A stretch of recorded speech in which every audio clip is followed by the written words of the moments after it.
क्या हुआ?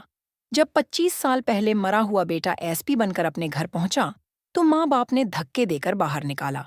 उसके बाद एसपी साहब ने जो किया, उसे सुनकर आप भी दंग रह जाएंगे। लेकिन दोस्तों, कहानी में आगे बढ़ने से पहले आप सभी से एक छोटी सी निवेदन है कि अगर आप सभी हमारे चैनल पर नए हैं, तो हमारे चैनल आयुषी राठौर को सब्सक्राइब जरूर करें, जिससे हमें मोटिवेशन मिलता है। और इस वीडियो को लाइक भी जरूर करें। तो चले जानते हैं इस कहने को। दरअसल इस घटना की शुरुआत होती है सन 2008 में मध्य प्रदेश के एक छोटे से शहर में, जहां पर कमलेश शास्त्री नाम के एक बहुत ही सिद्धांतवादी व्यक्ति रहते थे। कमलेश की शादी प्रतिभा के साथ हुई थी और उनका एक बहुत ही प्यारा सा बेटा था, जिसका नाम था साहिल। सन 2008 में साहिल की उम्र लगभग मात्र 5 साल थी। दोस्तों, कमलेश और प्रतिभा सोचते हैं कि क्यों ना हम अपने बेटे को लेकर एक धार्मिक यात्रा पर जाएं, क्योंकि कमलेश ने एक मन्नत मांगी थी कि जब उसे बेटा होगा तो वह उसे लेकर गंगोत्री धाम जाएंगे और अपने कुल देवता के मंदिर भी जाएंगे, जो उत्तराखंड में स्थित थे। तब दोस्तों, उस वक्त कमलेश अपनी पत्नी और 5 साल के बेटे को लेकर उत्तराखंड के 4 धाम की यात्रा पर जाते हैं। और उस 4 धाम की यात्रा के दौरान कमलेश महाराज ने अपनी सबसे कीमती चीज खोई थी, और वह थी उनका बेटा। दोस्तों, दरअसल 4 धाम की यात्रा के दौरान कमलेश और प्रतिभा के साथ एक भयानक बस हादसा हुआ था। उस भयानक बस हादसे में कमलेश और प्रतिभा तो सुरक्षित बच गए थे, लेकिन उनका 5 साल का बेटा नहीं बचा था। अब उस यात्रा के दौरान कमलेश और प्रतिभा की जो हालत हुई थी, उस हालत का अंदाजा कोई नहीं लगा सकता था, क्योंकि साहिल उनका इकलौता बेटा था। और जब उन्होंने उसे खोया, तो वह बहुत दुखी हुए और वह भगवान को कोसने लगे, कहने लगे कि हे भगवान, हम तो तेरे दर पर आ रहे थे, लेकिन तुमने तो हमारी ही छीन ली। अब दोस्तों, कमलेश और प्रतिभा ने उस बस हादसे में अपने बेटे को बहुत ढूंढा, लेकिन वह बेटा नहीं मिला। कुछ लोगों का कहना था कि वह बच्चा खाई से नीचे गिर गया है, तो कुछ लोगों का कहना था कि बच्चा नदी में गिरकर बह गया है। तरह तरह की बातें। जब कमलेश और प्रतिभा ने अपने 5 साल के बेटे के बारे में सुनी, तो उनका दिल दहल उठा था। अब दोस्तों, वह उनका इकलौता बेटा था। वह बेटा प्रतिभा को विवाह के 10 साल बाद हुआ था, क्योंकि प्रतिभा ने बहुत मेहनत की थी और बहुत तकलीफ भी झेली थी। उसके बाद जाकर प्रतिभा को एक बेटे का सुख मिला था, लेकिन वह सुख भी ज्यादा समय तक नहीं टिका। तब प्रतिभा का हाल रो रो कर बुरा हो चुका था। अब दोस्तों, प्रतिभा और कमलेश उस अधूरी यात्रा से अपने घर आ गए थे, और उस यात्रा को वह कभी अपने जीवन में नहीं भूले थे। जब प्रतिभा और कमलेश अपने गांव लौटे, तो गांव वालों ने उनसे बहुत सवाल किए कि आपका बेटा कहाँ है? क्या आपने ढूंढा नहीं? क्या आपको मिला नहीं? तब तरह तरह के सवालों से प्रतिभा और कमलेश बहुत परेशान भी हो गए थे। लेकिन भगवान की माया वहीं जाने दोस्तों, समय आगे बीतता गया। अब प्रतिभा और कमलेश उनके घर में सिर्फ अकेले ही रह गए थे। बहुत समय हो गया। उसके बाद प्रतिभा ने कभी भी बच्चे को जन्म नहीं दिया, क्योंकि प्रतिभा उस घटना के बाद टूट सी गई थी। और प्रतिभा हमेशा कमलेश से यही बोलती थी कि मुझे अब इस दुनिया में कोई संतान नहीं चाहिए। भगवान ने मेरी सबसे बड़ी खुशी छीनी है। अब मुझे और कोई खुशी नहीं चाहिए। तब कमलेश प्रतिभा को बहुत समझाता है, लेकिन प्रतिभा नहीं समझती है। दोस्तों, समय आगे बीतता गया। उस घटना को लगभग 25 साल हो चुके थे, और प्रतिभा और कमलेश अभी भी उस सदमे से बाहर नहीं आए थे, क्योंकि वह उनका इकलौता बेटा था और वह अपने बेटे से बहुत प्यार करते थे। अब दोस्तों, एक माँ बाप ही जानते हैं अपने बेटे से बिछड़ने का दुख, लेकिन वह कहते हैं ना कि भगवान के घर देर है, लेकिन अंधेर नहीं। उस घटना के 25 साल बाद वही बेटा अपने माँ बाप से मिलने घर पहुंचा, और वह भी एसपी बनकर। आपको इस घटना पर यकीन नहीं होगा, लेकिन यह मध्य प्रदेश की सच्ची घटना है। यह घटना 285 की है। भले ही उत्तराखंड में घटी थी, लेकिन इस घटना का अंत मध्य प्रदेश में हुआ दोस्तों। दरअसल जब साहिल को पता चला 25 साल बाद कि उसके माँ बाप जिंदा हैं, तो साहिल अपने माँ बाप को ढूंढता हुआ उसी गांव में पहुंचा, उसी घर में पहुंचा जहां पर उसका जन्म हुआ था।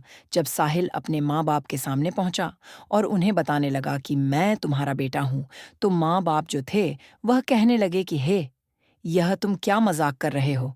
हमारा बेटा 20 साल पहले उत्तराखंड की बस दुर्घटना में मर चुका है। तुम कौन हो और तुम खुद को हमारा बेटा क्यों बता रहे हो?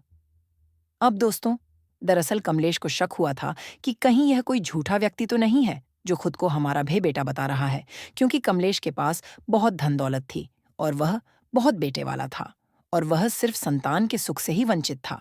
बाकी उसके जीवन में सारा सुख था। तो कमलेश सोचता है कि हो सकता है कि यह मेरा झूठा बेटा होने का दावा करके मेरी संपत्ति हड़पने आया हो, या इसे मेरा धन दिखाई दे रहा हो, मेरा पैसा दिखाई दे रहा हो, क्योंकि ऐसे हर किसी पर भरोसा करना आसान नहीं था। अब दोस्तों, जब एसपी साहब ने बोला कि आप यकीन मानो, मैं आपका ही बेटा हूं, तो कमलेश और प्रतिभा ने इनकार कर दिया कि यह नहीं हो सकता। मेरा बेटा तो 25 साल पहले ही मर चुका है और अब वह यहाँ पर कैसे आ सकता है?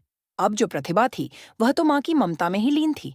प्रतिभा ने एसपी साहब के अंदर एक बात देखी थी। दरअसल दोस्तों, जो साहिल था, 5 साल का, उस साहिल की गर्दन पर जन्म का एक चिन्ह था, काले कलर का, और उस व्यक्ति के गले पर भी काले कलर का चिन्ह था। जब प्रतिभा की नजर उस जगह पर पड़ी, तो प्रतिभा कमलेश से बोलने लगी कि अरे रुको, ये लड़का शायद सही कह रहा है, ये हमारा बेटा ही है। तब कमलेश बोलते हैं कि प्रतिभा, लगता है तुम पागल हो गई हो क्या? तुम्हें लगता है कि हमारा बेटा जिंदा था क्या? तुम्हें लगता है कि बस दुर्घटना में हमारा बेटा बचा था? हमने कितना ढूंढा, लेकिन हमें वह नहीं मिला। तब प्रतिभा कमलेश को बताती है कि दरअसल हमारे साहिल के गर्दन पर जो चिन्ह था, उसके जन्म का वही चिन्ह मुझे इस लड़के के गर्दन पर भी दिखाई दे रहा है। जब कमलेश ने वह चिन्ह देखा, तो वह प्रतिभा से कहने लगे कि प्रतिभा, ऐसा कहाँ लिखा है कि सिर्फ हमारे ही बेटे की गर्दन पर जन्म का चिन्ह था? हो सकता है किसी और व्यक्ति के गर्दन पर वैसा चिन्ह हो। अब दोस्तों, जो माँ की ममता होती है, वह अपने बेटे को कैसे ना कैसे, किसी ना किसी तरह से पहचान लेती है। प्रतिभा और कमलेश दोनों के बीच बहुत बहस हुई, लेकिन प्रतिभा ने यह नहीं माना कि वह मेरा बेटा नहीं है। प्रतिभा इसी जिद पर अड़ी रही कि यही मेरा बेटा है। तो एसपी साहब यह सब देख रहे थे और एसपी साहब यह भी कह रहे थे कि माता पिता, आप समझो, मैं ही आपका बेटा हूं। अब यहां पर जब कमलेश ने पूछा कि अगर तुम हमारे बेटे हो, तो बताओ तुम्हारे साथ क्या हुआ था और तुम जिंदा कैसे बच गए? तब साहिल, यानी कि जो एसपी साहब थे, वह उस घटना की सच्चाई बताते हैं। दरअसल दोस्तों, दुर्घटना में उस बस में एक साधु महाराज भी बैठे हुए थे। दरअसल जब वह दुर्घटना घटी थी और जब साहिल बस से नीचे गिरकर किसी कोने में पत्थर से टकराकर एक पत्थर के नीचे दबा हुआ था, तब साहिल को उस साधु महाराज ने देखा था दोस्तों, क्योंकि जो दुर्घटना हुई थी, वह दुर्घटना एक पत्थर गिरने के कारण हुई थी और उसी पत्थर के नीचे साहिल दब गया था, जिस वजह से साहिल किसी को भी नहीं दिखाई दिया, क्योंकि साहिल सिर्फ 5 साल का था और वह बहुत छोटा था। जी, इस वजह से बहुत ढूंढने पर भी वह नहीं मिला। तब साहिल ने यह सारी सच्चाई और सारी हकीकत बताई कि दरअसल जब मैं उस दुर्घटना में क्षतिग्रस्त होकर पड़ा हुआ था, किसी की नजर मुझ पर नहीं गई थी और मुझे एक साधु महाराज ने देखा था और उन साधु महाराज ने मुझे बताया था कि बेटा, तुम्हारे घर वाले तो जा चुके हैं, अब पता नहीं तुम्हारा जन्म कहाँ हुआ था, तुम कहाँ से आए हो और तुम्हारे माता पिता कौन हैं, क्योंकि 5 साल में साहिल की याददाश्त भी जा चुकी थी और उन साधु महाराज ने ही अपनी झोपड़ी में उस साहिल का उपचार किया था। दरअसल वह जो साधु महाराज थे, वह साधु कोई साधारण साधु नहीं थे। ऐसा कहा जाता है कि जिस साधु महाराज ने साहिल की जान बचाई थी, वह साधु महाराज साक्षात भगवान का ही एक रूप थे। साहिल ने अपने माता पिता को यह भी बताया कि उन साधु महाराज ने मेरी जान बचाई थी और जान बचाने के 1 साल बाद उन साधु महाराज ने मुझे एक अनाथ आश्रम में भेज दिया था, क्योंकि दोस्तों, साधु तो चलता भला था और साधु कभी एक जगह नहीं रोक पाते हैं। इसलिए साधु ने सोचा कि अगर यह बच्चा मेरे साथ रहेगा तो इसका उद्धार नहीं हो पाएगा। इसलिए साधु महाराज ने साहिल को एक अनाथ आश्रम में जमा करवाया था और उस अनाथ आश्रम में रहकर ही साहिल धीरे धीरे बड़ा होने लगा। साहिल ने पढ़ाई लिखाई की और पढ़ाई लिखाई करके साहिल एएसपी के मुकाम पर पहुंचा था। साहिल पढ़ाई लिखाई में बहुत होशियार था। दरअसल दोस्तों, उस वक्त हुआ यह था कि साहिल उत्तर प्रदेश के एक छोटे से गांव के अनाथ आश्रम में रहता था और साहिल के आगे पीछे कोई नहीं था। यह साहिल जानता था। अनाथ आश्रम में कई बार साहिल को बहुत सारी मुसीबतें भी आईं। कई बार साहिल की तबीयत इतनी भयंकर खराब हुई थी कि अन्य के बचने के चांस बिल्कुल नहीं थे। लेकिन साहिल उस हादसे में भी बच गया था, क्योंकि साहिल के साथ कुछ ना कुछ तो चमत्कारी शक्ति थी और साहिल ने अपने जीवन में बहुत संघर्ष भी देखा था। तभी साहिल के माँ बाप पूछते हैं कि यह सब तो ठीक है, लेकिन तुम्हें हमारा पता किसने दिया और तुम्हें कैसे पता चला कि हम यहाँ रहते हैं और तुम्हारे माँ बाप आज भी जिंदा हैं। तब साहिल ने बताया कि असल में गाजियाबाद में एएसपी के पद पर नियुक्त था। वहां मेरा सरकारी आवास पर रहता था, अपनी नौकरी कर रहा था और मेरे घर पर तभी मुझे एक चमत्कारी साधु मिले और उन साधु ने मुझे देखते ही यह बोला कि तुम एक अनाथ बच्चे हो। तो एसपी साहब बोले कि हाँ महाराज, आपने सही कहा, लेकिन आपको कैसे पता? तब उन साधु महाराज ने साहिल का चेहरा देखकर कहा कि दरअसल तुम्हारे साथ एक दुर्घटना घटी थी और उस दुर्घटना में तुम अपने माँ बाप से बिछड़ गए थे और उसके बाद से तुम एक अनाथ आश्रम में पले बड़े हो। अब यह बात सुनते ही एएसपी साहब उन साधु महाराज को कहने लगते कि अरे, तुम क्या मजाक कर रहे हो? लगता है तुम्हें किसी ने मेरे बारे में कुछ बताया होगा। मुझे भी पता है ये बात कि मैं अनाथ आश्रम में पला बढ़ा हूँ, लेकिन ये तुम क्या कह रहे हो कि मेरे माँ बाप जिंदा हैं और मेरे साथ एक दुर्घटना घटी थी। तब वह साधु महाराज बोलते हैं कि बेटा, मुझे इस धरती पर हर एक व्यक्ति का अगला और पिछला सब दिखाई देता है। अब जो एसपी साहब थे वह सोचते हैं कि शायद ये साधु महाराज पागल है, ऐसे ही बना रहे हैं। तो एसपी साहब उन साधु को कहते हैं कि महाराज, आपको दक्षिणा चाहिए तो आप ऐसे ही बोलिए, लेकिन ऐसी फालतू की बड़ी बड़ी बातें मत कीजिए। तो एसपी साहब उन साधु महाराज को RS-50 की दक्षिणा दे देते हैं और कहते हैं कि ठीक है महाराज, ये लीजिए और जाइए, मुझे अपना काम करने दीजिए। तो वह साधु महाराज बोलते हैं कि तुम मेरा अपमान कर रहे हो। मैं तुम्हें सच बता रहा हूं कि तुम्हारे माँ बाप आज भी जिंदा हैं और वह आज भी तुम्हारा इंतजार कर रहे हैं। तब एसपी साहब कहते हैं कि महाराज, बस बहुत हुआ, आप मेरे बहुत मजे ले रहे हैं। जाइए, काम करने दीजिए, वरना मैं आपको भी जेल में बंद कर दूंगा। तब जो साधु महाराज थे वह बोलते हैं कि बेटा, तुम चाहे मुझे जेल में बंद कर दो या मुझे थप्पड़ मारो, लेकिन जो बात मैं तुम्हें बता रहा हूं वह बात सच है। अब उन साधु महाराज ने एसपी साहब के सिर पर हाथ रखा और एसपी साहब 2 मिनट के लिए अपनी पुरानी जिंदगी में चले गए और एसपी साहब ने वह सब देखा अपने मन के अंदर जो उस साधु ने बताया था। और जैसे ही एसपी साहब ने आंखें खोलीं तो वह साधु वहां से गायब हो चुका था। और यह चमत्कार कोई छोटा मोटा चमत्कार नहीं था। जब यह सब बात एसपी साहब अपने माँ बाप को बता रहे थे तो माँ बाप को भी अब एसपी साहब की बातों पर विश्वास होने लगा था कि हाँ, शायद यह हमारा ही बेटा है। जब साधु महाराज ने साहब के सिर पर हाथ रखा था तो एसपी साहब ने वह सब कुछ देख लिया था कि उसके माँ बाप कैसे, उनके माँ बाप कहाँ रहते हैं और उनके माँ बाप सच में हैं या नहीं। और उनके माँ की माँ ने बाप का पता भी उन साधु महाराज ने ही बताया था। और साधु महाराज ने यह भी कहा था कि अगर तुम्हें विश्वास नहीं है तो जो स्थान और जो जगह तुमने अपने मन में देखी है, तुम उस जगह पर सिर्फ एक बार जाकर आओ, मेरी बात का विश्वास कर लो। तो एसपी साहब विश्वास करके अपने माँ बाप से मिलने गांव आ गए थे तो एसपी साहब ने सब बात अपने माँ बाप को देखा और माँ बाप यानी कि प्रतिभा और कमलेश इस घटना को सुनने के बाद जोर जोर से रोने लगे और कहने लगे कि प्रतिभा, मैंने तुम्हें कहा था कि भगवान के घर देर है लेकिन अंधेर नहीं, क्योंकि जो घटना घटी थी उसके बाद तो उस बस में जितने भी यात्री सवार थे उन सब ने तो मान लिया था कि उनका बेटा मर चुका है और उनका बेटा शायद अब इस दुनिया में नहीं है। लेकिन कमलेश और प्रतिभा ने कभी यह नहीं माना था। वह हालांकि बाहर से सबको यही कहते थे कि हमारा बेटा मर चुका है, लेकिन उनकी अंतरात्मा जानती थी कि हमारा बेटा शायद आज भी कहीं ना कहीं जिंदा है। अब वह कहते हैं ना कि इंसान की अंतरात्मा ही जानती है कि उसके अतीत में अगर उसके साथ कुछ जुड़ा हुआ है तो उसके बारे में कुछ ना कुछ संकेत भी मिलते हैं। दरअसल जब एसपी साहब घर लौटे थे और उन्होंने अपने माँ बाप को देखा तो एसपी साहब भी रोने लगे थे।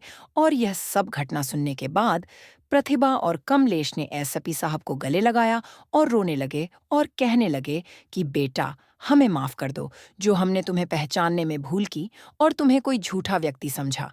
तब एसपी साहब कहते हैं कि कोई बात नहीं, देखिए सबको ऐसा ही लगेगा, क्योंकि 25 साल बाद कोई बेटा अपने माँ बाप से मिलने आएगा तो हर माँ बाप को शक होगा ही होगा। जब यह घटना पूरे गांव ने फैली में तो सब गांव वाले कहने लगे कि कमलेश और प्रतिभा, तुम दोनों बहुत खुशनसीब हो जो तुम्हारी जिंदगी में यह दिन आया है। साक्षात भगवान ने तुम्हें तुम्हारी खुशियां लौटाई हैं। कमलेश के घर में त्योहार जैसा माहौल जो गया था दोस्तों। इस घटना को आप या तो सिर्फ एक इत्तेफाक मानिए या फिर एक मजाक मानिए। यह आप पर निर्भर करता है। अगर आप मानते हैं कि वाकई में ऐसा हो सकता है, तो आप बहुत अच्छे इंसान हैं। बाकी कमेंट बॉक्स में आप अपनी राय अवश्य दीजिएगा कि यह घटना आपको कैसे लगी, और इस वीडियो को भी आप सभी लाइक अवश्य कर दीजिएगा और हमारे चैनल को आप सब्सक्राइब करके। दोस्तों, क्या आपने कभी सोचा है कि एक माँ जो अपने बेटे को सबसे ऊंचे मुकाम पर पहुंचाने के लिए अपनी पूरी जिंदगी की कुर्बानी दे देती है, वही माँ एक दिन सड़क पर भिखारी बनकर बैठी हो? क्या होगा जब उस बेटे को यह पता चलेगा कि वह माँ जिसने उसे कलेक्टर बना दिया, अब खुद उस दर्दनाक हालत में पहुंच चुकी है? क्या वह बेटा अपनी माँ को फिर से सम्मान दिलाने की ताकत जुटा पाएगा, या फिर कुछ ऐसा राज सामने आएगा जिसे जानकर आपका दिल रुक जा? आज हम आपको सुनाएंगे एक कहानी जो सिर्फ एक माँ और बेटे के रिश्ते की नहीं है, बल्कि एक ऐसे गहरे राज की है जो पूरी दुनिया को हिलाकर रख देगा।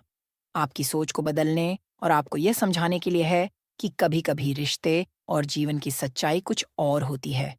यह एक गहरी सच्चाई की ओर ले जाती है जिसे जानकर आपका दिमाग चकरा जाएगा। यह कहानी आपके लिए बेहद अहम है, लेकिन दोस्तों, कहानी में आगे बढ़ाने से पहले आप सभी से एक छोटी सी निवेदन है कि अगर आप सभी हमारे चैनल पर नए हैं तो हमारे चैनल आयुषी राठौर को सब्सक्राइब जरूर करें, जिससे हमें मोटिवेशन मिलता है, और इस वीडियो को लाइक भी जरूर करें। तो चले जानते हैं इस कहने को। एक गांव में आशा देवी एक गरीब विधवा थी, जिन्होंने अपने बेटे नीरज कुमार को कलेक्टर बनाने का सपना देखा था। उनके पति की मृत्यु के बाद दुनिया ने उनके लिए दरवाजे बंद कर दिए। लोग कहते, एक गरीब की औलाद अफसर नहीं बनती, लेकिन आशा इन तानों को अनसुना कर देती। वह दूसरों के घरों में बर्तन मांजी झाड़ू पोछा करती और लोगों के ताने सुनती, लेकिन उनकी आंखों में सिर्फ एक ही सपना था। नीरज कुमार को कलेक्टर बनाना। कई बार ऐसा हुआ जब उनके पास खाने को कुछ नहीं था, लेकिन वह अपनी भूख छुपाकर बेटे को खाना खिला देती।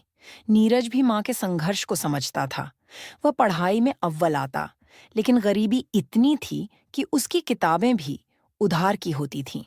एक दिन जब स्कूल की फीस भरने के पैसे नहीं थे, तो माँ ने अपनी आखिरी छुइयां बेच दी और आंसू छिपाकर बोली, बेटा तू बस पढ़ाई कर, मेरी कोई तकलीफ मत देख। नीरज ने कसम खा ली कि वह अपनी माँ के सपने को सच करके रहेगा। वह दिन रात मेहनत करता और हर परीक्षा में टॉप करता, लेकिन उसे नहीं पता था कि उसकी माँ के लिए सबसे कठिन दिन अब भी आने बाकी थे। नीरज की मेहनत रंग लाई। उसने जिले में टॉप किया और उसे आगे की पढ़ाई के लिए स्कॉलरशिप मिली, लेकिन शहर में रहने के लिए पैसे चाहिए थे। माँ ने बिना सोचे अपना मंगलसूत्र बेच दिया और कहा, बेटा तू चिंता मत कर, मैं यहाँ संभाल लूंगी। लेकिन असलियत यह थी कि उनके पास अब कुछ भी नहीं बचा था। नीरज शहर गया और वहां उसने पढ़ाई में कोई कसर नहीं छोड़ी। उसने दिन रात एक कर दिया, क्योंकि उसे पता था कि अगर वह सफल नहीं हुआ तो उसकी माँ की सारी तपस्या बेकार चली जाएगी। 3 साल की कड़ी मेहनत के बाद सिविल सर्विस परीक्षा का परिणाम घोषित हुआ। नीरज का नाम देश के टॉप 10 चयनित उम्मीदवारों में था। जब यह खबर गांव पहुंची तो आशा की आंखों से खुशी के आंसू छलक पड़े। गांव में हर कोई नीरज की सफलता का जश्न मना रहा था। माँ ने गर्व से कहा, अब मेरा बेटा कलेक्टर बन गया। लेकिन उन्हें क्या पता था कि उनकी जिंदगी में एक ऐसा तूफान आने वाला है जो उनकी दुनिया को तहस-नहस कर देगा। नीरज कलेक्टर बन चुका था। उसकी पहली प्राथमिकता थी कि वह अपनी माँ को अपने साथ शहर ले आए। उसने माँ के लिए एक बड़ा बंगला तैयार करवाया और गांव में संदेश भिजवाया कि वह जल्द ही माँ को लेने आएगा। लेकिन जब उसके आदमी गांव पहुंचे तो वहां का नजारा चौंकाने वाला था। गांव वालों ने बताया कि आशा देवी अचानक कहीं चली गई। किसी ने कहा कि उन्होंने खुद गांव छोड़ दिया, तो किसी ने वाह फैला दी कि वह पागल हो गई थी और कहीं चली गई। नीरज को यह सुनकर गहरा झटका लगा। वह तुरंत गांव पहुंचा और अपने पुराने घर गया, लेकिन वहां अब कोई और रह रहा था। चाचा से पूछा, माँ कहाँ है? चाचा हंसते हुए बोले, अरे वह तो कब की चली गई, पता नहीं कहाँ मर गई होगी। नीरज का खून खोल उठा। उसे समझ आ गया कि माँ के गायब होने के पीछे कोई बड़ी साजिश थी। गांव के लोगों ने माँ को छोड़ दिया था।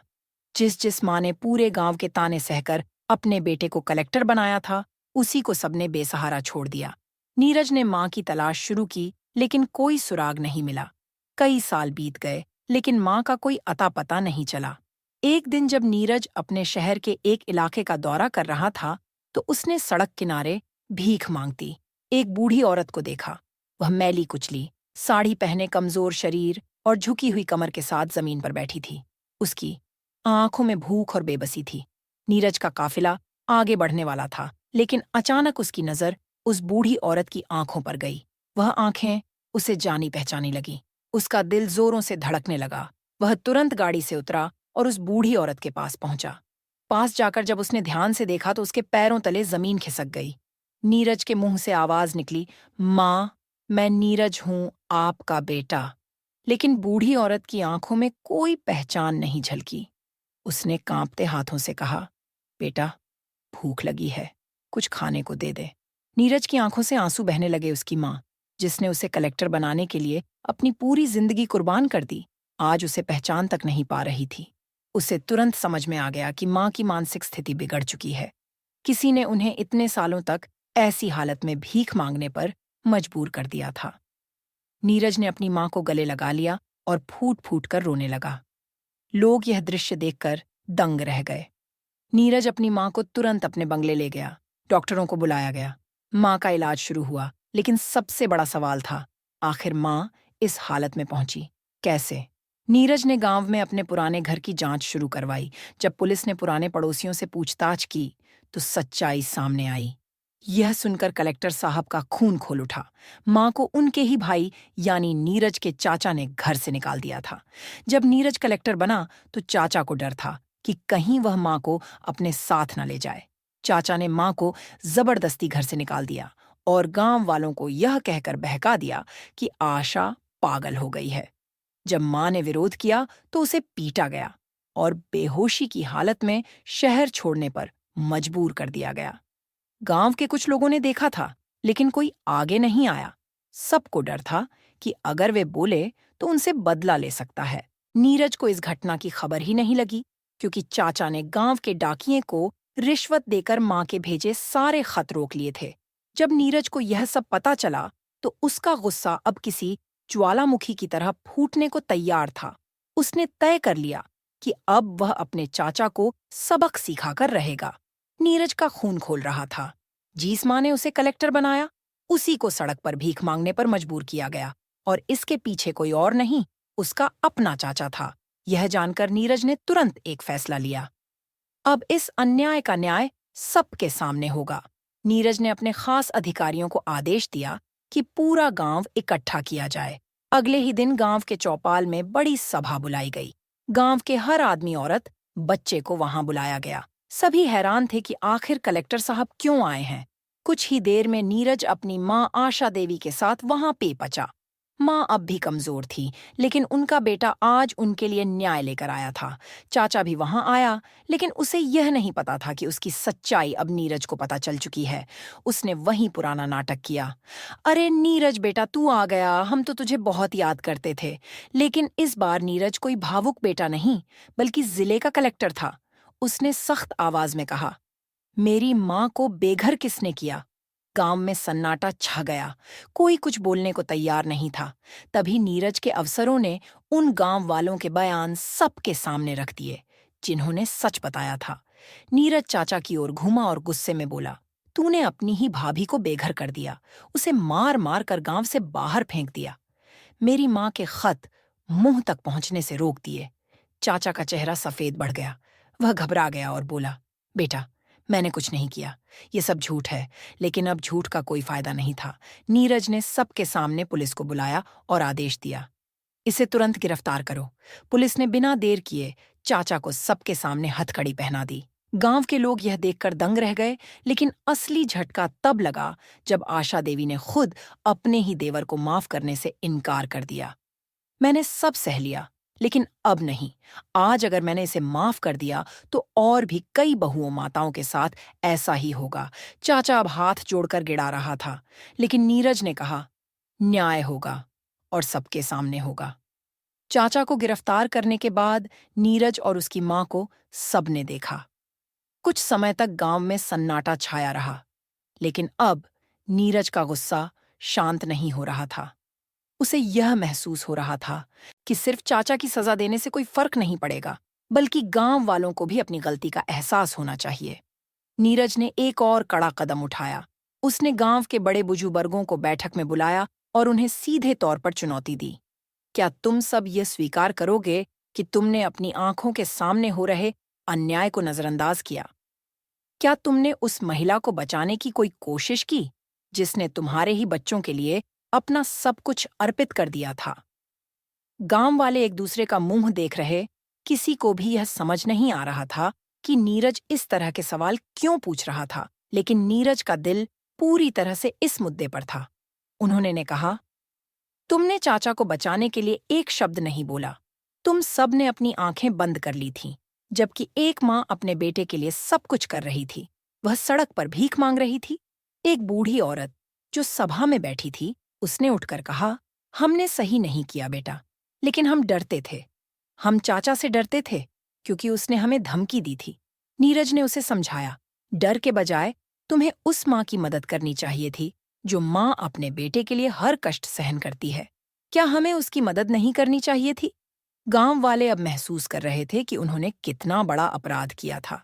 नीरज ने कहा, आज मैं चाहता हूं कि हर व्यक्ति अपने कर्तव्यों को समझे और समाज में सही दिशा में बदलाव लाए। गांव के बुजुर्गों ने एक मत से फैसला किया कि वे सब मिलकर आशा देवी के साथ न्याय करेंगे और गांव में एक सार्वजनिक रूप से माफी मांगेंगे। नीरज ने सभी से कहा, अब यह मेरे और मेरे गांव के लिए एक नई शुरुआत होगी। हम न केवल अपने पुराने गलतियों को सुधार, बल्कि हम यह भी सुनिश्चित करेंगे कि भविष्य में ऐसा कुछ भी ना हो। नीरज ने अपने गांव के लोगों को अपनी गलती का एहसास दिलवाने के बाद अब गांव में एक नया बदलाव लाने की ठान ली थी। अब नीरज सिर्फ कलेक्टर नहीं, बल्कि गांव के लिए एक नई उम्मीद बन चुका था। गांव में एक बड़े आयोजन का आयोजन किया गया, जहां आशा देवी को सम्मानित करने का निर्णय लिया गया। नीरज ने सभी गांव वालों को एक साथ बुलाया और कहा, आज हम अपनी मां के संघर्ष और बलिदान को मान्यता देंगे, ताकि आने वाली पीढ़ी इसे याद रखें और कभी किसी के साथ अन्याय ना हो। सभा में आशा देवी को सम्मानित किया गया। नीरज ने खुद अपनी मां को शॉल ढाई और कहा, मेरी मां ने मुझे कलेक्टर बनाने के लिए अपना सब कुछ बलिदान कर दिया। आज मैं जो भी हूं, वह मेरी मां के संघर्ष और उनके सपने की वजह से हूं। गांव वालों ने भी खुद को झोंक लिया और एक जश्न की तरह यह आयोजन मनाया। सभी ने नीरज और उसकी मां को सम्मान दिया और अपने पुराने गलतियों को सुधारने का वादा किया। गांव के बुजुर्गों ने भी इस आयोजन में भाग लिया और कहा, हमने अपने डर के चलते एक बहुत बड़ी गलती की थी। अब हम यह सुनिश्चित करेंगे कि हमारे समाज में कोई और ऐसी घटना ना हो। नीरज ने गांव के बच्चों को संबोधित करते हुए कहा, तुम लोग इस गांव के भविष्य हो। तुम्हें कभी भी किसी के साथ अन्याय नहीं करना चाहिए। जिस तरह से मेरी मां ने सब कुछ सहकर मुझे बड़ा किया, वैसे ही तुम्हें अपने समाज को अच्छा बनाना है। नीरज के शब्दों में गहरी सच्चाई और साहस था। उसने गांव वालों को यह सिखाया कि समाज में बदलाव केवल तब आता है जब हम अपनी गलतियों को स्वीकार करते हैं और उन्हें सुधारने का प्रयास करते हैं। नीरज और उसकी मां के लिए यह समय सबसे ज्यादा भावुक था। उन्होंने जीज गांव को अपनी मेहनत और संघर्ष से अपना सपना पूरा किया। वहीं अब वह गांव उनके सामने एक नई शुरुआत कर रहा था। सबके बीच नीरज ने यह साफ किया कि कभी भी किसी को नजरअंदाज करना और समाज के कमजोर लोगों के साथ अन्याय करना गलत है। वह अब हर रोज गांव में अपनी मां के साथ समय बिता लगा। उन्होंने अपने पद का फायदा उठाते हुए गांव में एक शिक्षा केंद्र और स्वास्थ्य सुविधा शुरू करने का प्रस्ताव रखा, ताकि आने वाली पीढ़ियां किसी भी प्रकार के संकट से न गुजरे।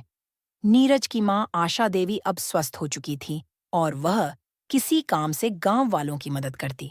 गांव वाले भी अब अपनी गलतियों का एहसास कर चुके थे और वे उसे सम्मान देने लगे थे।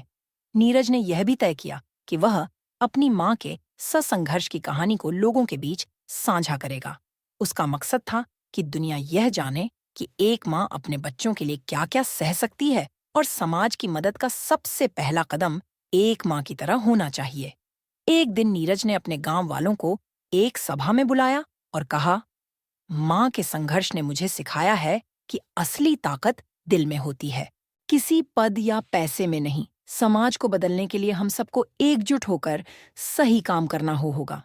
नीरज की आवाज में ऐसी सच्चाई थी कि गांव वाले उसकी बातों से प्रेरित हो गए। उन्होंने अपनी छोटी छोटी मदद से गांव को सुधारने में हाथ बढ़ाया। दोस्तों, इस कहानी से हमें यह सीखने को मिलता है कि कभी भी किसी को उसकी परिस्थिति से आंकना और उसके संघर्ष को नजरअंदाज करना सबसे बड़ी भूल हो सकती है। हमें अपने आसपास के लोगों की स्थिति का सम्मान करना चाहिए, क्योंकि हर व्यक्ति किसी न किसी जद्दोजहद से गुजर रहा होता है। जिस माँ ने अपने बेटे को कलेक्टर बनाने के लिए अपने सपने छोड़ दिए, वही माँ एक दिन भिखारी बन जाती है। लेकिन क्या उस माँ का संघर्ष और आत्मबल खत्म हो गया? बिल्कुल नहीं। हमें यह समझना चाहिए कि किसी की असली ताकत उसके आत्मविश्वास, संघर्ष और प्यार में छिपी होती है, न कि उसके बाहरी हालात में। दोस्तों, कहानी की सीख की सच्चा प्यार और संघर्ष कभी बेकार नहीं जाता। हर मुश्किल में, हर संघर्ष में एक नई ताकत मिलती है। जब हम खुद के लिए नहीं, बल्कि किसी और के लिए जीते हैं, तो जीवन के सारे रास्ते अपने आप आसान हो जाते हैं। वह बेटा अपनी माँ की मदद के लिए खुद को ढूंढता है और हर रुकावट को पार करते हुए अंत में अपनी माँ को वह सम्मान वापस दिलवा है जिसका वह हकदार थी। तो दोस्तों, यह कहानी आप लोगों को कैसी लगी? लाइक और कमेंट करके जरूर बताएं और चैनल को सब्सक्राइब करना बिल्कुल भी ना भूलें। मिलते हैं एक नई कहानी के साथ। बहुत बहुत धन्यवाद। तब तक के लिए जय हिंद, जय भारत।